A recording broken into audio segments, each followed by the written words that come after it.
নমস্কাৰ বন্ধুসকল, মই হিৰেণ। আজি আপোনালোকক মই এই ভিডিঅ'টোত ব্ৰহ্ম বিবাহ আৰু দেৱ বিবাহৰ সম্পূৰ্ণ বিৱৰণ এই ভিডিঅ'টোত আগবঢ়াইছোঁ। প্ৰথমে মোৰ চেনেলটো আপোনালোকে ছাবস্ক্ৰাইব কৰি ল'ব, যাতে মোৰ পিছৰ ভিডিঅ'বিলাক আপোনালোকে সহজে লাভ কৰিব পাৰে। লগতে মোৰ ভিডিঅ' যদি ভাল লাগে তেন্তে লাইক আৰু শ্বেয়াৰ কৰিব, কমেণ্ট কৰি আপোনালোকৰ মনোভাৱ প্ৰকাশ কৰিব। এতিয়া আহোঁ মূল বিষয়লৈ। মনুস্মৃতিৰ মতে হিন্দু ধৰ্মত মুঠ 8 প্ৰকাৰৰ বিবাহ আছে, যাৰ ভিতৰত ব্ৰহ্ম বিবাহক সৰ্বশ্ৰেষ্ঠ বুলি গণ্য কৰা হয়। সকলো ধৰণৰ বিবাহৰ ভিতৰত ব্ৰহ্ম বিবাহক আটাইতকৈ উপযুক্ত আৰু সংস্কাৰপূৰ্ণ বুলি বিবেচনা কৰা হৈছে। ব্ৰহ্ম বিবাহৰ মুঠ অংশ হৈছে কন্যাদান, যিটো কন্যাৰ পক্ষত তেওঁৰ দেউতাকে বিশেষভাৱে পৰিৱেশন কৰে। আজি আপোনালোকক এই ভিডিঅ'টোৰ জৰিয়তে জনাবলৈ পাই সুখী হ'ম যে ব্ৰহ্ম বিবাহৰ বিষয়ে সম্পূৰ্ণ তথ্য আপোনালোকে জানিব পাৰিব। ব্ৰহ্ম বিবাহৰ বিশেষ তথ্যৰ বিষয়ে জানি লওক। ব্ৰহ্ম বিবাহ কি? ব্ৰহ্ম বিবাহত ছোৱালী পক্ষৰ লোকসকলে দৰাৰ কাষত বিবাহৰ প্ৰস্তাৱ দিয়ে। এই প্ৰস্তাৱটো তেতিয়াহে দিয়া হয় যেতিয়া পুৰুষ আৰু ছোৱালী দুয়োজনে ব্ৰহ্মচৰ্য আশ্ৰম সম্পূৰ্ণৰূপে অনুসৰণ কৰে।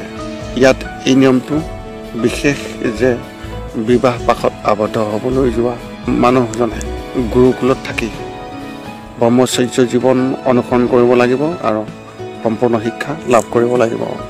ইয়াৰ পিছতেই দৰা পক্ষৰ লোকসকলে ছোৱালী ফালৰ ঘৰলৈ যায় আৰু সম্পৰ্কটো নিশ্চিত কৰে। তেতিয়া এই সম্পৰ্কটো দৃঢ় বুলি গণ্য কৰা হয় আৰু সকলো ৰীতি নীতি আৰম্ভ হয়। এই ৰীতি নীতিবোৰত মেহেন্দি, হালধি, ৰচম, মিলনি, চাউল আদি প্ৰয়োগ কৰা হয়। ইয়াৰ পিছত বিবাহ সম্পন্ন হয়। ব্ৰহ্ম বিবাহ কেনেদৰে কৰা হয় সেই বিষয়ে আপোনালোকে জানি লওক। ব্ৰহ্ম বিবাহত দৰাৰ কাষৰ লোকসকলে ছোৱালীজনীৰ ঘৰলৈ যায় আৰু বিবাহ অনুষ্ঠান অনুষ্ঠিত হয়। ইয়াত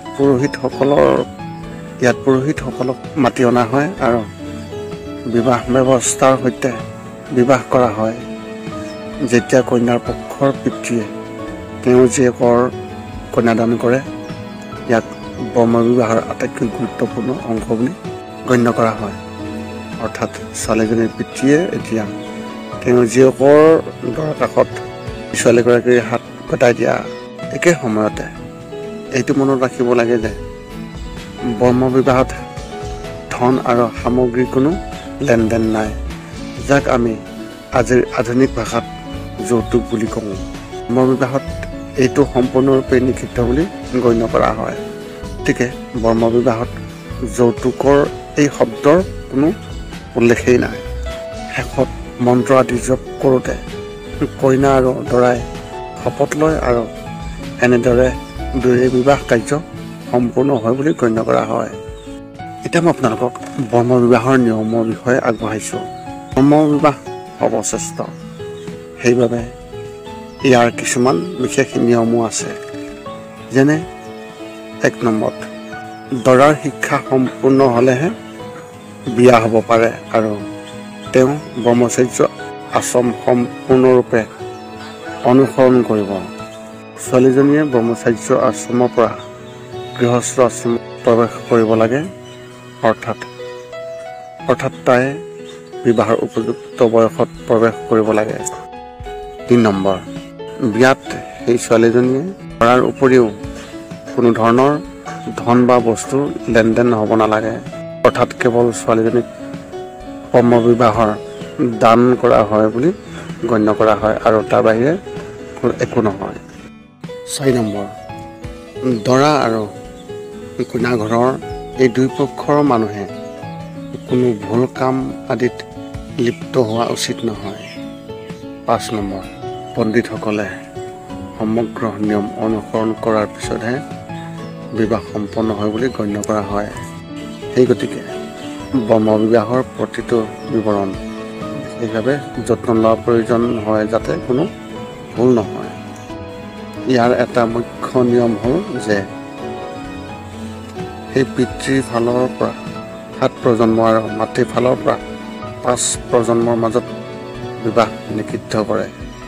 আজিও ভাৰত আৰু হিন্দু ধৰ্মৰ দেশত মুখ্যতঃ ব্ৰহ্ম বিবাহ কৰা হয়, য'ত দুয়োটা পৰিয়ালৰ সন্মতি লোৱা হয় আৰু দৰা আৰু কইনা ঘৰৰ সন্মতিও বিশেষভাৱে লোৱা হয়। কিন্তু আজিৰ ব্ৰহ্ম বিবাহে এক ডাঙৰ ৰূপ লৈছে, যিটো কেৱল নিজৰ স্থিতি বা ধন প্ৰদৰ্শনৰ অংশ হৈ পৰিছে। আগতে ব্ৰহ্ম বিবাহ স্বাভাৱিকভাৱে কৰা হৈছিল, য'ত ধনৰ অপচয় হোৱা নাছিল। কিন্তু আজিৰ সময়ত লাখ লাখ কোটি কোটি টকা খৰচ কৰিবলগীয়া হয়। একে সময়তে বৃহৎ পৰিমাণৰ যৌতুকো দাবী কৰা হয়, যিটো একেবাৰে অযুক্তিকৰ। এই আছিলে ব্ৰহ্ম বিবাহৰ সম্পূৰ্ণ তথ্য। আজিৰ ভিডিঅ'টোৰ উদ্দেশ্য হৈছে দেৱ বিবাহ। দেৱ বিবাহ কি আৰু এই দেৱ বিবাহৰ সম্পূৰ্ণ বিৱৰণ আপোনালোকক এই ভিডিঅ'টোৰ জৰিয়তে আগবঢ়োৱা হৈছে। মনুস্মৃতিৰ মতে হিন্দু ধৰ্মত 8খন বিবাহ বিশেষভাৱে গ্ৰহণযোগ্য বুলি বৰ্ণনা কৰা হৈছে, যাৰ ভিতৰত সৰ্বশ্ৰেষ্ঠ ব্ৰহ্ম বিবাহ বুলি গণ্য কৰা হয়। ব্ৰহ্ম বিবাহত দৰাৰ অনুমতি লৈ আৰু সম্পূৰ্ণ ৰীতি নীতিৰ জৰিয়তে আৰু কোনো লেনদেন অবিহনে দুয়োটা পৰিয়ালৰ সন্মতিৰ দ্বাৰা বিবাহ সম্পন্ন কৰা হয়। এই 8 প্ৰকাৰৰ ভিতৰত ব্ৰহ্ম বিবাহৰ তলত দেৱ বিবাহ বা ঈশ্বৰ বিবাহ বুলি গণ্য কৰা আছে, কিন্তু ইয়াক অনুচিত বুলি গণ্য কৰা নহয়। তথাপিও শাস্ত্ৰত যিমান সম্ভৱ দেৱ বিবাহ নকৰিবলৈ পৰামৰ্শ দিয়া হৈছে, কিন্তু বিশেষ পৰিস্থিতিত ইয়াক উপযুক্ত বুলিও বিবেচনা কৰা হৈছে। দেৱ বিবাহৰ বিষয়ে আহকচোন এই ভিডিঅ'টোৰ জৰিয়তে জানি লওঁ। দেৱ বিবাহৰ সম্পূৰ্ণ তথ্য এই ভিডিঅ'টোৰ জৰিয়তে আগবঢ়াইছোঁ। দেৱ বিবাহ কি? এইটো এক প্ৰকাৰে ব্ৰহ্ম বিবাহৰ এক প্ৰকাৰ, কিন্তু ইয়াত কোনো ধৰ্মীয় ৰীতি নীতি আদি নাথাকে। এই বিবাহ কেৱল বিশেষ পৰিস্থিতিতহে কৰা হৈছিল, যেনে যেতিয়া এজন মানুহে তেওঁৰ ছোৱালীক বিয়া কৰাব পৰা নাছিল আৰু তেওঁৰ জীয়েকক ব্ৰহ্ম বা প্ৰজাপত্যৰ সৈতে বিয়া কৰাবলৈ তেওঁৰ ওচৰত পৰ্যাপ্ত ধন নাছিল। ছোৱালীজনীয়ে এক নিৰ্দিষ্ট বয়সৰ সীমাৰ ভিতৰত বিয়া কৰাব নোৱাৰে আৰু তাইৰ বিবাহৰ বয়স পাৰ হৈ গৈছিল। সেই সময়ত ছোৱালীজনীৰ বাবে কিছু উপযুক্ত দৰা নাছিল বা আন কোনো সমস্যা ইত্যাদি আছিল।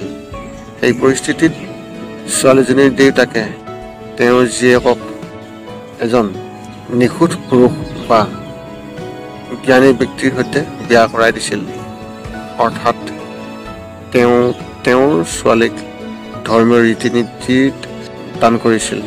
ইয়াক দেৱ বিবাহ বুলি গণ্য কৰা হয়। এই দেৱ বিবাহ কেনেকৈ কৰা হয় আপোনালোকে জানি লওক। ইয়াত ছোৱালীজনীৰ দেউতাকক আৰু আন আত্মীয়সকলে ছোৱালীজনীৰ বাবে যজ্ঞ আদি লৈ যায় আৰু তেওঁলোকৰ ছোৱালীজনীক যজ্ঞ আদিৰ ৰূপত তাত এজন সিদ্ধ পুৰুষ বা জ্ঞানী ব্যক্তিক দান কৰে।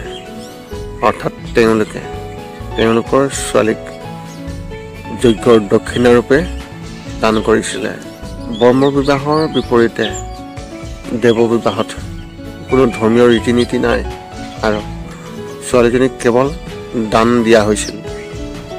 ইয়াৰ পিছত ছোৱালীজনীৰ সেই নিখুঁত পুৰুষ বা জ্ঞানী ব্যক্তিজনৰ পত্নী হয় আৰু তেওঁলোকৰ বিবাহ সম্পূৰ্ণ হয় বুলি গণ্য কৰা হয়।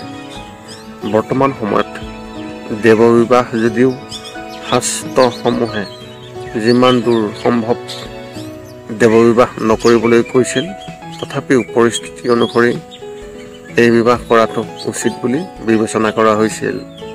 কিন্তু সময়ৰ লগে লগে বলিদানৰ ৰীতি নীতি ক্ৰমান্বয়ে হ্ৰাস পায় আৰু এনে পৰিস্থিতিত এই পদ্ধতিও বন্ধ হৈ যায়।